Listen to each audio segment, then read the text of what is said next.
Very pleased to welcome to the studio a group of people who have been involved in a very exciting research space, exploring the spiritual landscape of Aotearoa. From the Wilberforce Foundation CEO Chris Clarke, kia ora, thanks for your time today. Kia ora, Andrew.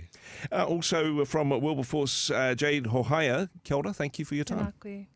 And also Sophie Renton, who's the Managing Director of McCrindle Research, the team that helped put this research together.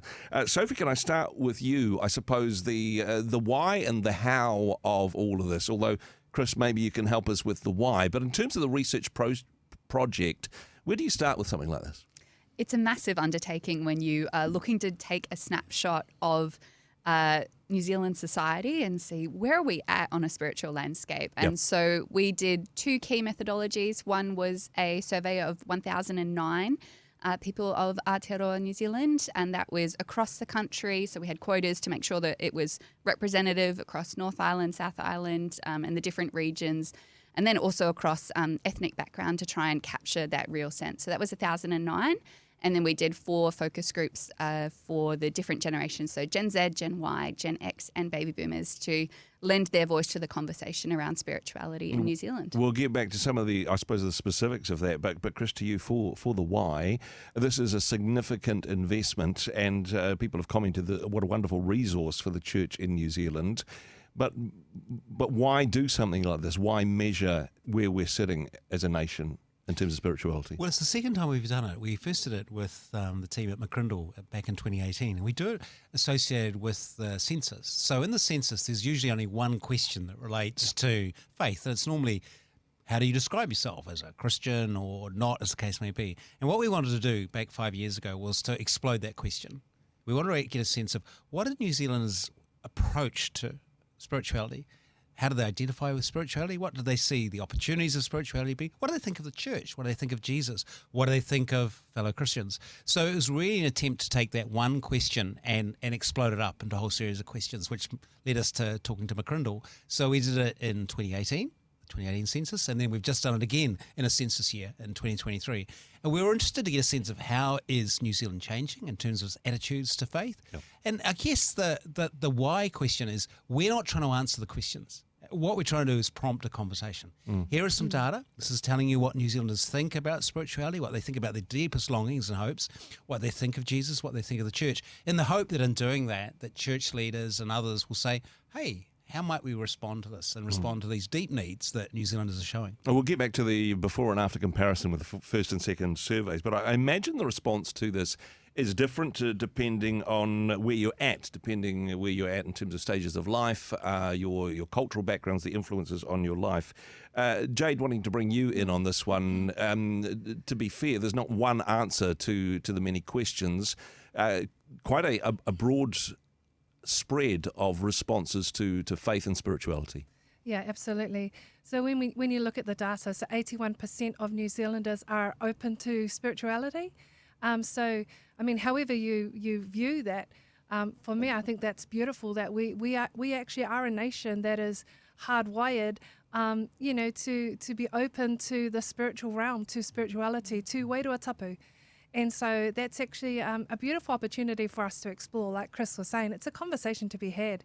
And so it's exciting times. Like the way you look at this data and how you translate it in terms of the footpaths of our communities is where we're really going to see this data come to life. And so it's exciting. I mean, that is exciting and will be a surprise to many people, actually, who may say, oh, gosh, New Zealand's it's become this secular society. Faith has got this decreased influence. Chris, back to your point, we only get one question in the survey, and that's only every 4 years or so. Faith is decreasing. Church attendance is decreasing. It's going to be irrelevant to most people in New Zealand society before our lifetime. But Jade, from what you're saying, that's not the case. No. It's certainly an interest in spirituality. Yeah, we're a deeply spiritual people. And when you look at the data, it shows that we are open to those conversations. And that's the exciting point. It's not all doom and gloom when it comes to whakapono, to faith. It's actually a really exciting conversation to be had. And if we're running churches, if we're running youth groups, if we're involved in organisations and city missions, this data should really create an opportunity for us to have those conversations, to create blueprints, to strategise, to organise, ourselves to really respond in a very beautiful way. And honestly, it depends who you ask, doesn't it? And Sophie, back to you on this one, because you would get a different answer if you just asked a bunch of people that never went to church what they thought about church. You'd get a very different answer if you only asked church people what they thought of church. Now, a lot of work gone into making sure that this is a representative survey of regions of New Zealand of different ages and stages, different ethnicities. Yes, definitely. We went to survey the broad population, and what happens when you go for the broad population is you get the natural fallout of, okay, where does that land in terms of faith and belief? And, the questions that we ask, they actually often, a good gauge is whether it mirrors the census question on the religion component. And this one largely does. We do ask another question in here, or give a different response around that religion. And that's, I have spiritual beliefs, but I don't identify with any one religion, which starts to shift that conversation a little bit, which I think speaks into that point that it is a deeply spiritual nation, that whilst it might be a shift away from institutionalized religion as maybe it has been historically, there is growing religious diversity with migration, and there is a growing openness to spirituality that's not institutionalized. So when you're putting your sample team together, if you like, a spiritual profile is one of the questions that you ask, because it would be possible to do this, to do a random survey and not have any people of faith in it. Just, okay, we've got representations of geography and ethnicity and all those sorts of things, but you specifically spiritually profile people when you gather that sample. How do you do that? So we don't specifically spiritually target them, but when you do a broad enough sample, you do get that natural fallout of the religion. So there is, people that have a Christian faith in here. There's people that are Hindu, Buddhist, no religion, Māori Pacifica religions. So it does have that broad snapshot. It's good to go broad enough, but do you think it's representative with, compared to what we're seeing through the census data, that the sorts of people that you asked are representative of, if you like, a snapshot of New Zealand society? Yes, it is, and because it captures the wealth and income level as well, so you can kind of match it up on a few different elements. We did do specific quotas on Māori and Pacifica to capture that voice. So as much as we could within our control, we did try and get that rich representation of the people of New Zealand. As well as the faith question, I love the fact that we're not just talking about religious issues. We're talking about some of the foundations to that. We're talking about people's hopes and fears. We're talking about what they want out of life and all those foundational things that it doesn't matter whether you're spiritual or not. You're going to have hopes and aspirations for how you want your family to turn out, Chris. And that was one of the most interesting things I found in the report, was actually the opening sections where we were asking about longings and hopes, long way ahead of actually talking about faith. Yeah. And what comes through from that is really fascinating. You've got to remember this survey was done after COVID, and so I think may well have been influenced by COVID. But when we talk to people about, what are they most satisfied about, interestingly enough, a lot of people identified immediate family. They actually feel really good about their immediate family and the quality of relationships, their friendships and so on. However, when we asked them a subsequent question about their wider community, what came through was that they feel really good and well connected to their immediate family, but a sense of dislocation to their community. Now, this is fascinating for us as Christians, because we're part of the body of Christ, and we actually build community of a whole lot of unlike people who share a common representation in Christ. And so it seems to us that there's a huge opportunity for the church in the sense of we've got a society longing for community. And what do? Well, we build community. Wouldn't it be wonderful if somehow or other we could connect those two conversations together? I mean, it's a good aspirational goal, Chris, but perhaps the way in which people view faith, Christianity, church, that's not the type of community that they're looking for. And I suppose the way in which people who don't have experience with church, or honestly have had a negative experience with church, I mean, this is something that the survey also gets into. People who are closed off from Christianity, there's things within faith or their understanding of church that it's like a repellent for them. Jade, some interesting results came through on that one. Yes, so they say that from the results we know that 66% of people are actually open to faith if they see it lived out genuinely in others. Now that integrity is our superpower. That authenticity is attractive, and so that's what some of the feedback is saying. And so the flip side of that is that there's this really repellent kind of vibe with people that are intolerant or judgmental, and that's not who we want to be. Our faith and our hope should be attractive to people. The light that we carry should be attractive to people. And so that's what we're seeing. As well as that, we're coming up to Christmas. Whānau are doing it hard. We are financially struggling. We're trying to put food on our tables. We've got our whānau and represented in the 18 prisons that we have. Some of this data is saying that, our whānau are saying, hey, look, we want to know how we can feed our families, how we can, increase our earning capacity so that we can be open to faith. And so some of the research is actually showing that as well. We know that 244,000 Māori earn under $30,000 a year. So that hope of having increase in pūtea to feed our whānau, that hope of being connected with our whānau and getting over this hump of disconnect and loneliness is absolutely the narrative that's coming through this research. And hey, if you're in that situation, if you're going, gosh, I don't know what sort of Christmas we're going to have this year, we just don't have the money, everything costs so much more than last year, that changes your perspective. There's also, I suppose, a narrative, though, that for Māori in particular, the church is unpopular, that Māori values and church values, certainly within some communities, are opposed to each other. I know that that some of the work that was done specifically targeting Māori communities, including a version of the survey in Te Reo Māori. Did some of that come through the survey? What sort of results can we see in terms of a Māori understanding of spirituality, how that fits with the church? Yeah, so it's good that you touched on the fact that the survey, Te Patapātai Whakapono, was actually translated into Te Reo Māori to be made available to people that can actually share about their faith in their own language.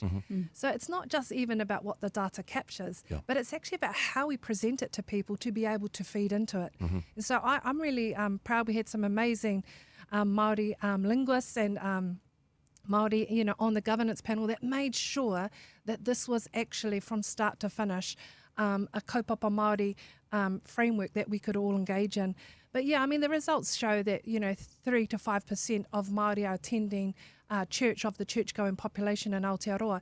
However, that doesn't necessarily, we're not measuring the hundreds of Māori that turn up to tangi, the thousands of Māori that turn up to our weddings and our kaupapa on our marae. So one of the interesting things about today's launch is Wairua Tapu is moving. And Wairua Tapu can't be easily measured. But Wairua Tapu is moving on our marae and across our whenua in some beautiful spaces. So I wouldn't say that Māori stand in objection to karaitianotanga, to Christian faith. I believe that the Christian elements of tika pono aroha, what is just, what is true, what is about love for one another, actually runs horizontally between both of those spaces. So it's really, what we found today is that the conversations matter, but it's how you engage. It's the way in which you can have a conversation with others. It's that you would even attempt, like the stats were saying, 20% of us actually share our faith. Well, why is that? We should be able to communicate the hope that we have within us to whoever we come across. And that's really the challenge for the church and for anyone who professes faith, to really lean into. This is one of the things that I find really exciting about this research, actually, is that whilst it may be clear that interest in organised religion is decreasing in our society, spirituality is still really strong. And Jade, to your point, I think that gives us a confidence as a people from a Christian community to be able to say, well, hey, maybe people will be interested in me sharing my spirituality and my spiritual journey. Maybe I can start a conversation asking people about their spiritual beliefs. We've probably got more in common than we think. Yes, absolutely. Absolutely agree, Andrew. And I think the other aspect that's coming through this is, and Jade's touched on this, it's this theme of authenticity.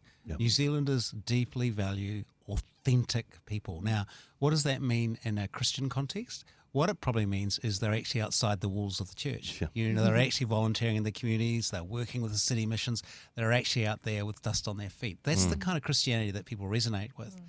The second aspect of that is the inauthentic Christianity. And we've got a really clear message, which is don't front up with a celebrity. If you want to share faith, don't do that, except with one group. And that's the Gen Z group. That's that group that's under about 28 years of age, who actually do value influencers speaking into their lives. But there are some really interesting challenges for us in terms of how we present the message. But it's very much what's coming through is this is the message that has to go beyond the walls of the church.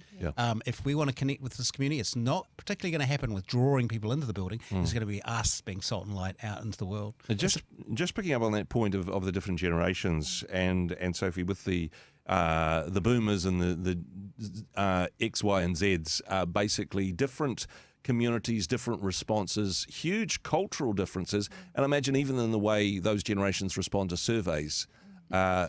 Some are more open to ticking boxes and answering phones than others, right? Yeah, so the survey was conducted online, which every generation has engaged with, which is incredible. I think broadly speaking, over all those different surveys that we run, Gen Zs are often more likely to be at extremes of how they respond to things. So I think that's something to keep in mind when we interpret results. But the age and stage of life does play a part, but there is actually more similarities between the generations than there are differences. The key elements largely are the same around the key desires for a hope for the future, connection, for authenticity. Those are all consistent across every single generation. There are just a few key moments like the influences that are ones to sit up and take note of and go, okay, to reach this particular people group or this age and stage of life, what are those things that we maybe need to take in and keep in mind? And again, it pushes back against the stereotype that those churches that are still open are full of old people, because actually it was the Gen Zs, the Gen Zs that are perhaps more open to conversations about spirituality than some of the boomers, Jade. Yeah, so that was actually one of the, it was quite a leading conversation today. So the conversation that at 55 to 75% of New Zealand population is older. And so that is actually an issue, because we're not necessarily reaching out to our rangatahi. We're not inviting and discipling capacity for our tamariki and our mokopuna.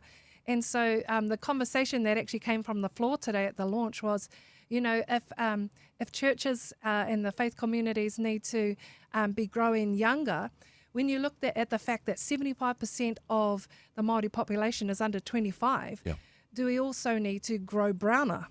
And so, I mean, we are leaning into those spaces where actually we need to be reaching the next generation. And so that actually presents an awesome challenge and a whittle to the faith communities out there. It's, I suppose, about meeting people's needs and answering the right questions, because, you can say, hey, the church is the answer to the problems of society, but maybe nobody's even asking that question, Chris. It's fantastic, actually, as you put it that way. And I think one of the other things we need to watch with these kind of things, and it was in some of the questions, is you can ask people what they want or what they aspire to. It doesn't necessarily follow that's what you should respond with. And what I mean by that is that a number of people are looking for great worship experiences. They're looking for great preaching experiences and all those kind of things. But actually, perhaps what the church needs more is actually people are actually outside of the church. They're actually doing the mahi day after day after day. Maybe what the church needs is really clear strategies which are targeted at young people who aren't well represented in our church. When you look at how we spend our resources, a lot of our resources largely go to maintaining services and facilities and meeting the needs of people inside the church. The fascinating thing, of course, about the gospel is that, and the church is the only organisation that really exists for its non-members, those people outside the community of the church. And so we're hoping that out of these conversations that are sparked by this research and also by the companion piece, the Church Life Survey, that it will prompt the question about how do we rediscover a heart to share the gospel in Aotearoa in a way that's not imported, but in a way which is deeply contextual to what we're seeing happening here in New Zealand and Aotearoa. That's a really exciting mission for the church. And the good news is this, there's an appetite for that, because as Jade said, 8 out of 10 people have some awareness of spirituality. We're not the secular country we once thought we were. The challenge for us is how do we meet that divide, do that in ways that really connect to that deep yearning and longing that's there in the community. And when we look at people's perceptions of Christianity, particularly we're talking about the attractions and the repellents to faith, it is those things where you've got communities that are getting outside of the walls, that are meeting needs with food parcels and housing trusts and those sorts of things. This is the faith in action which people open up to a conversation about spirituality. Yeah, absolutely. So one of the analogies that I really resonated with at today's launch was, are churches building fences, or are we digging wells where people can come and be nurtured and nourished and refreshed from? And we need to stop building fences.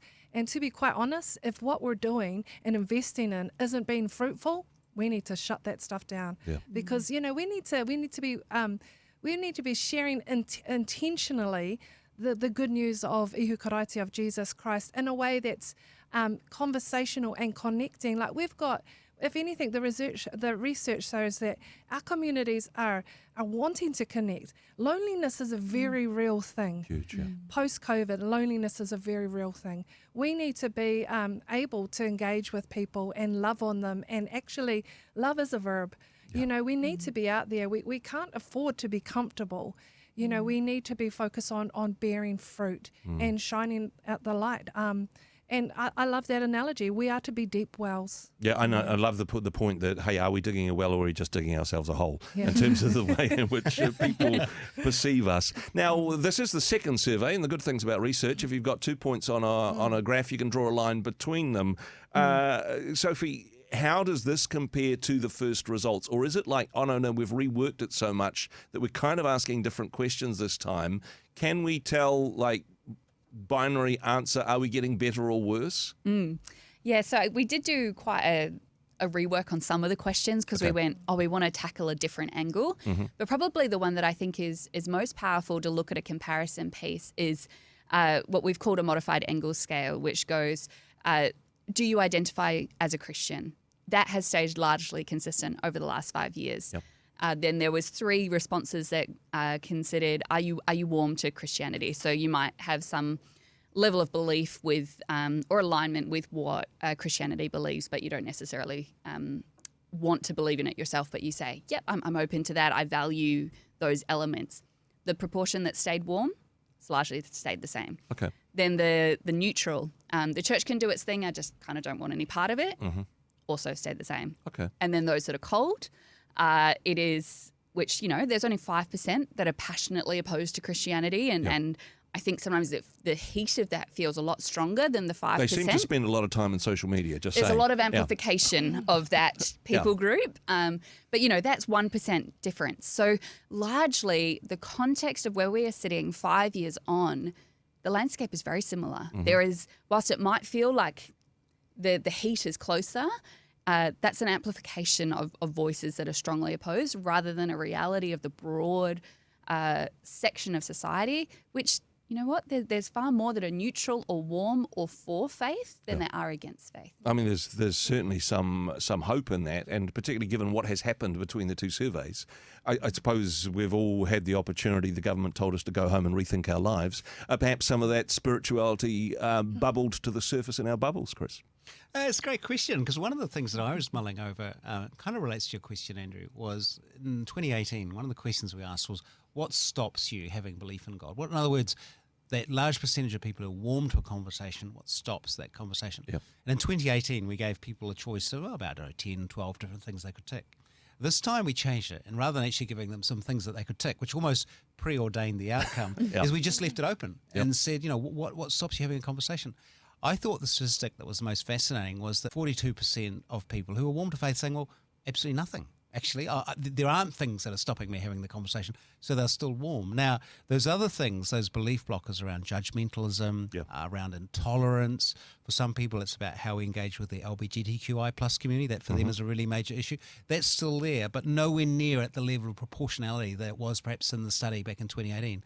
So the danger for us is we can almost overestimate the forces that are against the good news. In fact, they may not be there. The opportunity is there.